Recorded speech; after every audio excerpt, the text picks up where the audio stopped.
Hello everyone and welcome to the series of pre-workshop webinars. This one is going to be devoted to Russian national exams, OGE and EGE to be more precise, and we are going to focus on teaching reading and listening. My name is Marina and I've been working as a teacher for about 17 years already, and I'm a certified expert in both EGE and OGE. So today we're going to compare the tasks in reading and listening. We will analyze the exam paper tasks, and we will speak about the ways to teach organic reading and listening. And one more thing for us to cover is the strategies that students should follow. That means the strategies that we are supposed to teach our students. So let's start with brief analysis of the exam paper tasks. You can pause your video to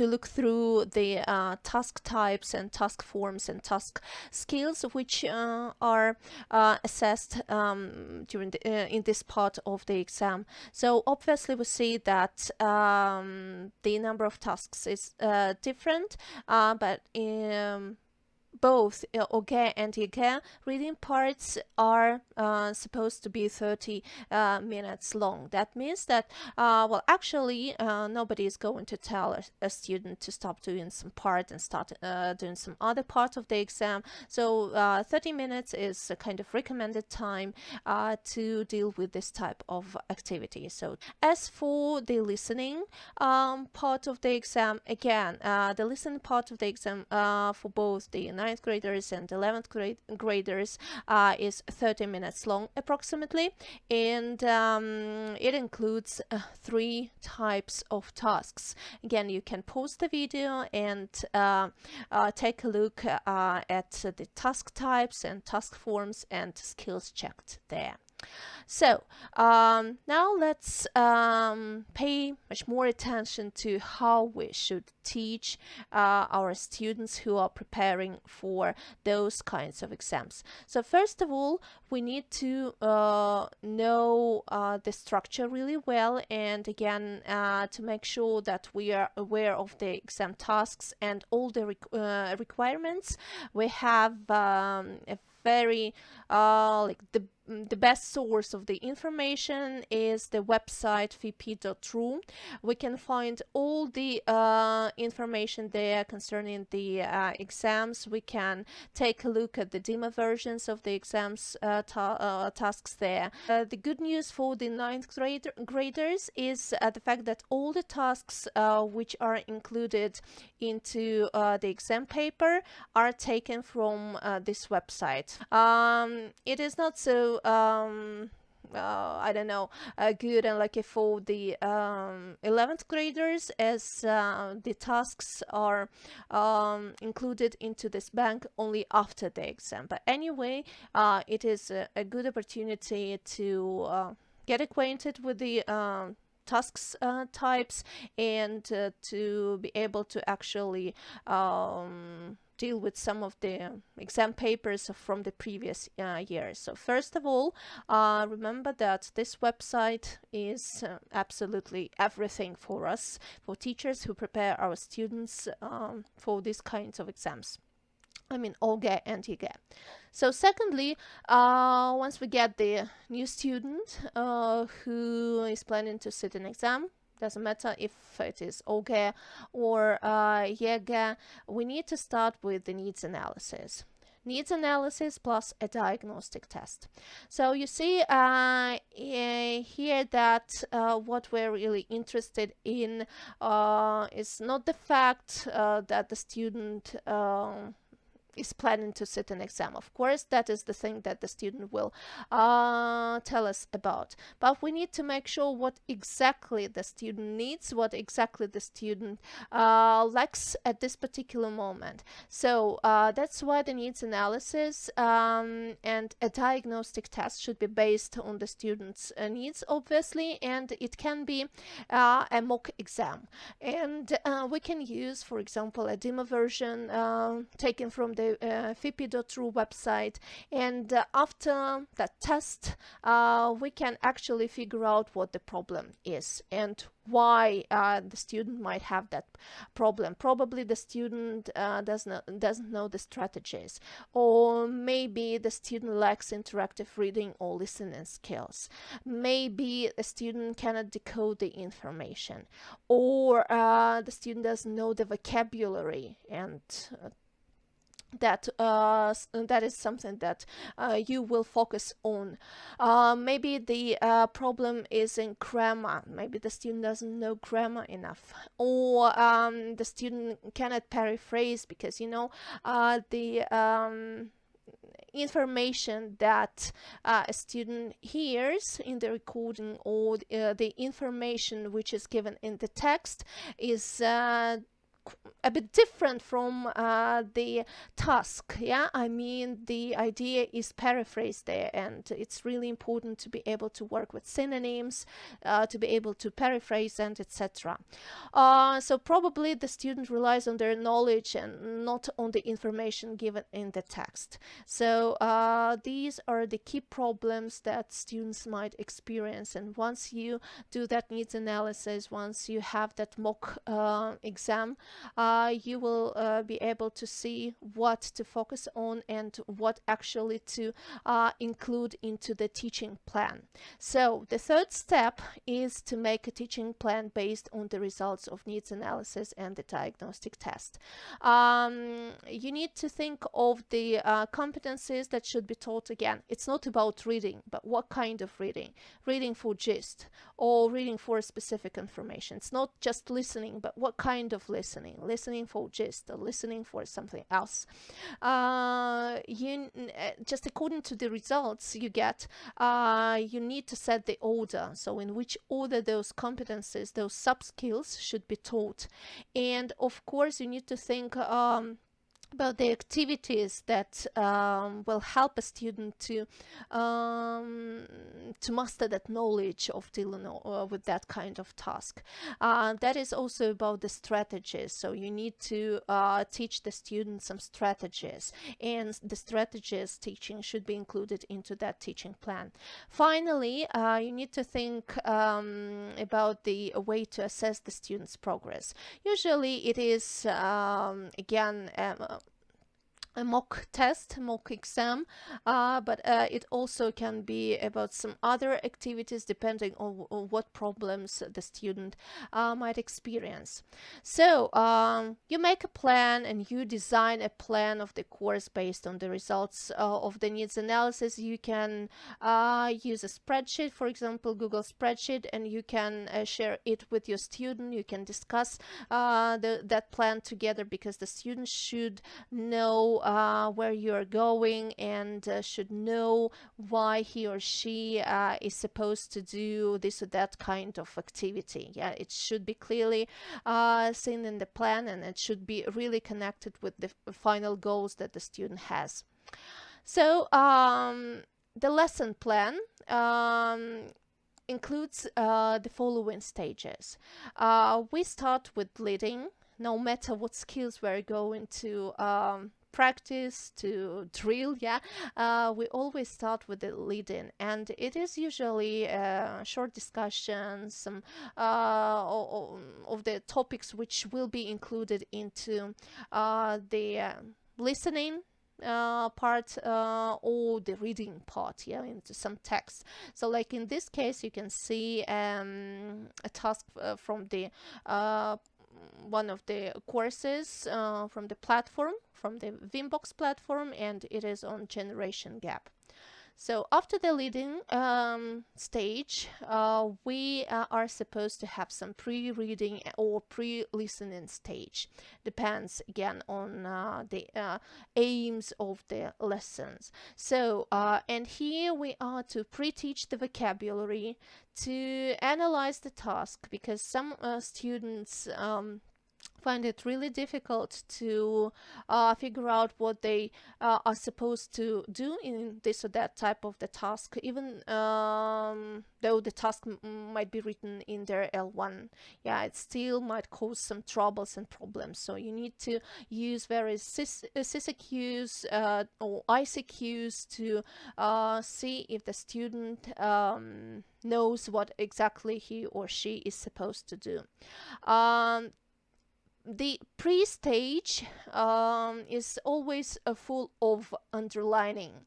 So using a pen should become a habit of your student who is preparing for OGE or EGE, because while doing some reading or pre-listening tasks, a student should work with the keywords, should underline the keywords in the task.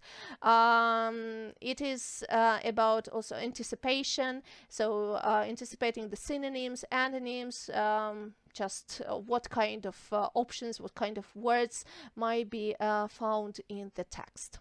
So the next stage is a while reading stage or while listening stage, and that is the time when actually a student deals with the task. It makes sense to start doing the task together, at least deal with the very first paragraph or the very first gap together, to help the student see how it works, to help a student identify the keywords in paragraphs, to help a student work with the gaps before, with the words before and after the gap, and to actually analyze the given answers, the given options that might be suitable for this particular gap or for this particular paragraph or for this particular statement. So that's all about controlled practice, yeah, when we are teaching a student, and later when students have some freer practice on that stage, so they are supposed to show all the strategies that they know. And finally, post-reading or post-listening stage. And it's not only about checking the answers, really.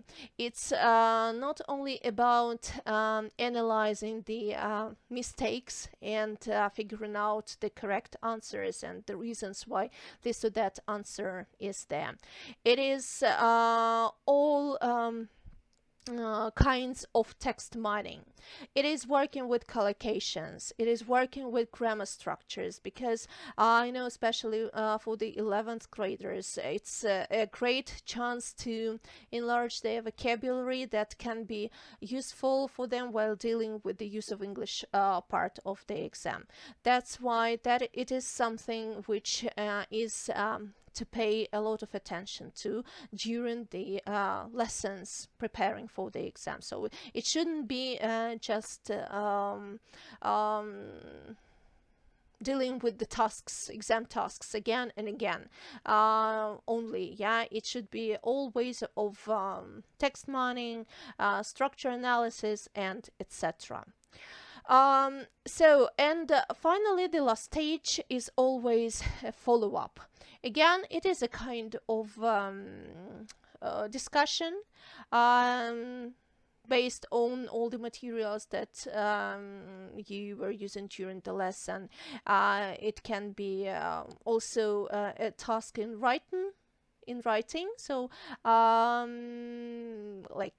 maybe later on the essay will be connected with the same type of the task, but remember that it's better to include the homework tasks on either the same kinds of topics that you were discussing during the lesson, or so that the student could develop their reading and listening skills. I mean, the same kind of task, but which will show how good the student is at using the strategies of doing the task. Again, it can be about working with collocations. It can be about working with the keywords, underlining, and all those kinds of things. Now let's speak about the strategies for students. Strategies the students should be well aware of. Task 1, reading.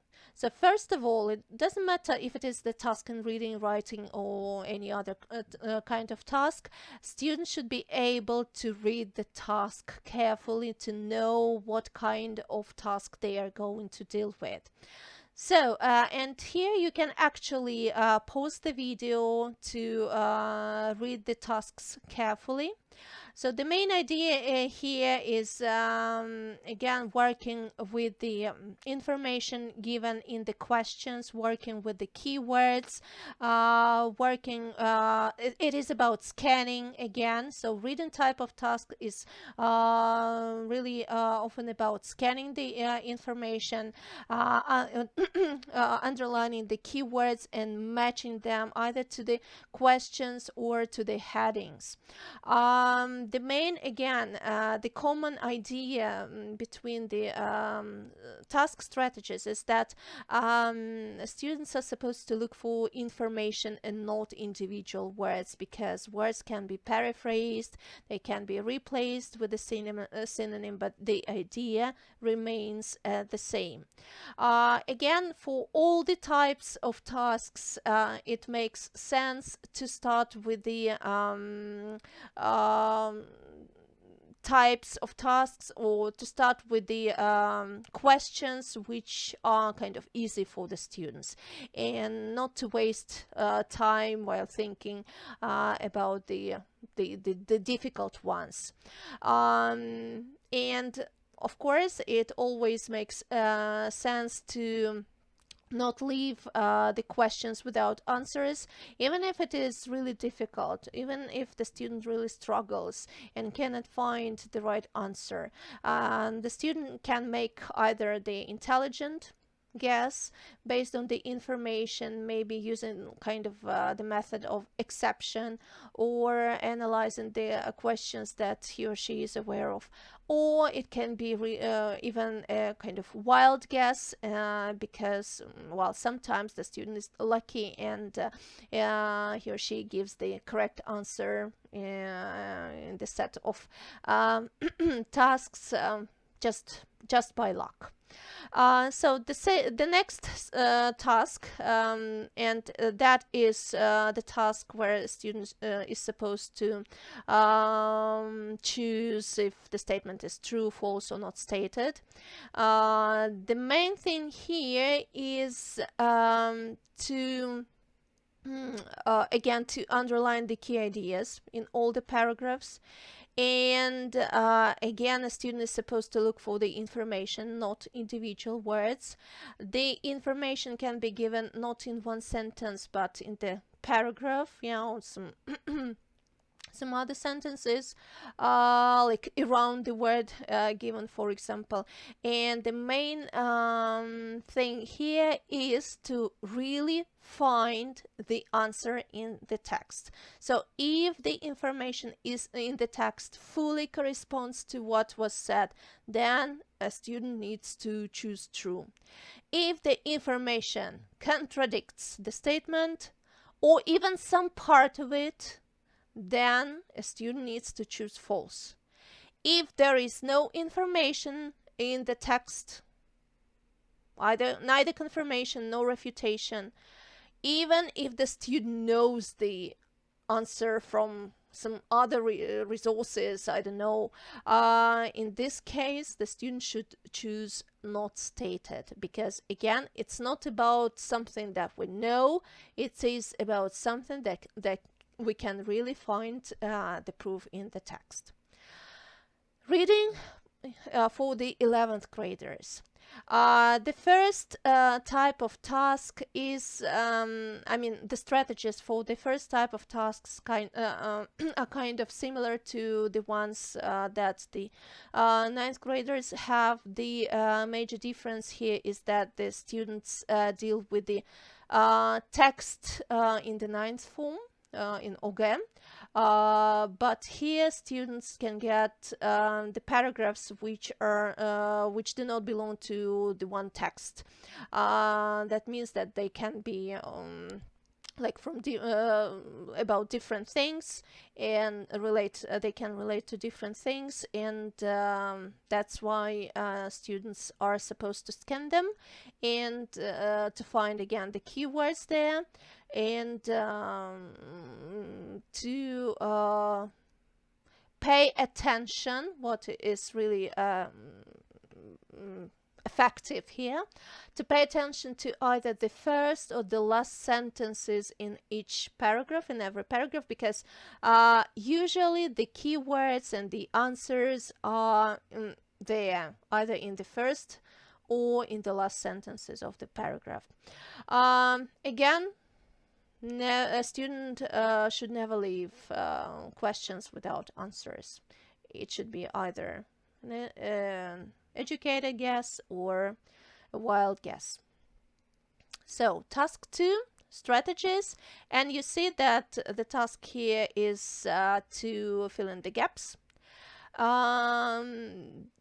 That is a new type of task, so the ninth graders do not have to deal with it. And here again, students are supposed to be able to scan the text, ignoring unfamiliar words, ignoring the gaps. It is also about trying to predict the missing information. It is about paying attention to the structural features of the beginning of the extracts. So it's kind of grammar and lexical analysis there. Punctuation can help, in this case, and there can be some words that require some certain agreement, like using a gerund, infinitive, preposition, and etc. So if several gaps require the same kind of grammar structure, then we need to think of the main idea. We students need to think of the main idea of the sentence with the gap, and again, students are not to leave any empty gaps, so they should choose at least something. Okay, and the third type of task here, and that is multiple choice. That's something which is again about scanning the text, ignoring the gaps or unfamiliar words, underlining the key ideas in every paragraph, looking through the questions, highlighting or underlining the keywords again. That's really a lot of underlining, especially when the student just get used to doing such types of tasks. And I guess this type of the task is the most challenging, the most difficult for our students. That's why it's better to use a pen, to work a lot, to analyze a lot, and to help a student to deal with this type of the task. It is also about anticipation, so the student is supposed to predict the answers without looking at the options, and then it's the analysis of the very first statement, finding the part of the text where the answer is, and again, it can be a single word, an expression, a whole sentence, or even a paragraph. So what makes it rather challenging for a student, that sometimes the idea is kind of vague there, and they always look for some specified some particular words in the paragraph, but again, the idea can be represented in the whole paragraph, not just in the part of some sentence there. That's why students are supposed to look for information and not individual words. Again, students shouldn't leave any empty spaces in the answer sheet. So as for listening, I hope you remember that the listening part consists of 3 tasks, both for the 9th graders and the 11th graders. And the strategies are really close or similar to those that we have for reading tasks. But of course, students will not be able to scan the text in this situation because they won't have any texts visible, no transcripts. But anyway, it is all about the underlining the keywords. It is about trying to predict what kind of words and phrases they might hear in this or that situation. It is always a chance to listen to the same recording twice. So students should get used to listening to the recording for the first time, make some draft notes, and the second time is about like checking the words, making sure that they have chosen the right option, and etc. So the second type of task, it is matching the speakers with the statements, here again the problem or the main challenge is that all the statements that students will see in the task are somehow similar to each other, and students need to find the ideas that make those statements similar and different, especially different because if all the speakers are speaking about a dog, yeah, the students can get confused, like what option to choose. But anyway, we need to find what exactly, what makes those statements different, and try to predict some words or phrases that can be used in this or that situation. Again, keywords can be replaced with synonyms, can be some distractors that can be used, and students are supposed to listen to the recording twice, and the second time is really for the checking for the ideas, checking the ideas that they have. Number 3 for the 9th graders, task number 3 in listening, and it is listening to the dialogue, to the conversation, and choosing the correct answer, the questions. It is difficult to predict here what the correct answer will be, but anyway, we can work with the questions here, underlining the keywords, and we can work with paraphrasing those keywords, and that can be really helpful to the students, because paying attention to the options that they have, they will try to predict the way the keywords can be paraphrased. I mean, the keywords in the questions. Again, one of the challenges of this task is that all 3 options will be mentioned, and that's why students are not supposed to single the words out, but they need to get the whole idea to understand what to choose. They listen to the recording twice, and they are not supposed to leave any empty spaces. Okay, now listening at exam. You said that the very first task for the 11th graders is similar to the task 2 that is included into OGE. That's why the strategies are pretty the same. You can pause the video and read them to yourself. Task number 2 is about figuring out if the statements are true, false, or not stated. So students will listen to the dialogue, to the conversation, and of course it is really difficult to deal with this task when it is a part of the reading task, but it is twice as difficult as the listening task, because students should pay attention to the information in general, know the individual words. The words can be paraphrased, and it can be really tricky for the students at times. So what makes it kind of easy, I guess, for both the reading kind of task and for the listening kind of task, in the situation that the ideas in the recording will be presented in the same order as the statements in the task. So that can be really helpful for the student.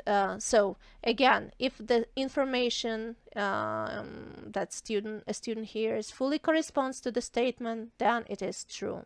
So if even some part of the information contradicts the statement, then a student is supposed to choose false. If there is neither confirmation nor refutation, a student should opt for not stated, even though he or she might know the answer from his or her own experience. The students will hear the recording twice, and again, they are not supposed to leave any questions without answers. Finally, task number 3. And here you see that students are supposed to make a choice, multiple choice, and again, it is about working with the keywords. They can predict how the keywords can be paraphrased in the recording. Again, what makes this task difficult is that all 3 options will be mentioned, and the students are supposed to get the idea, and they listen to the recording first, they make some draft notes, and when they listen to the recording for the second time, they are supposed to make sure that the choice they made is the correct one. Again, they shouldn't leave any questions without answers. Okay, to sum it all up, how we teach OGE and EGE reading and listening. So first of all, of course, we need to know the tasks well. We need to learn the requirements before teaching our students. We need to know how to do the needs analysis and the diagnostic test, and because that will help us see what exactly we need to focus on, what exactly we need to include into the plan, and how we can help the student to reach better results. We need to make sure that our student knows the strategies, and it's a great idea to use checklists, and those checklists can be based on the strategies. Like it can help a student see that he or she does everything correctly. Okay, so I guess that's all about this pre-workshop webinar. Now please do the pre-workshop test to check yourself and to get prepared for the practical workshop. And see you at the workshop where we're going to practice teaching reading and listening. I hope we'll have a lot of fun. So stay healthy. Bye bye.